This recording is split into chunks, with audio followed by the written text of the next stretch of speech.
మేషరాశి వారికి ఈ యొక్క విశేషమైనటువంటి మంగళవారంతో కూడుకున్న అమావాస్య సందర్భంగా ఎలాంటి విధి విధానం పాటించడం వలన ఏళ్ళనాటి శని ప్రారంభకాల సమయంలో ఉండబడినటువంటి దోషాన్ని తొలగించుకొని అంగారక రాజయోగాన్ని ఎలా పొందాలో ఈ వీడియోలో సవివరంగా సంపూర్ణంగా తెలుసుకుందాం.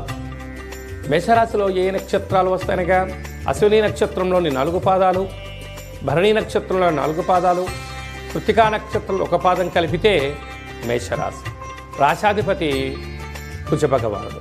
వీరికి తృతీయంలో గురు సంచార స్థితి ఉండడం వలన తల్లిదండ్రులు, అమ్మా నాన్నల యొక్క స్థిరచరాస్తులు, అన్నదమ్ములతో సఖ్యత, వృత్తి ఉద్యోగ వ్యాపార కార్యక్రమాలలో ఏమైనా స్వల్పమైన విభేదాలు ఉండినను మౌనంగా ఉండండి. అద్భుతమైన విజయం మీ సొంతం అవడానికి చాలా అవకాశాలు ఉన్నాయి.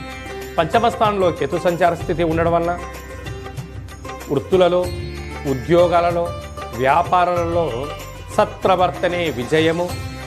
గాడ్ ఫాదర్ అనగా ఉద్యోగంలో పనిచేసే పై అధికారుల యొక్క సలహాలు సూచనలు మీకు చాలా అవసరంగా భావించగలగాలి.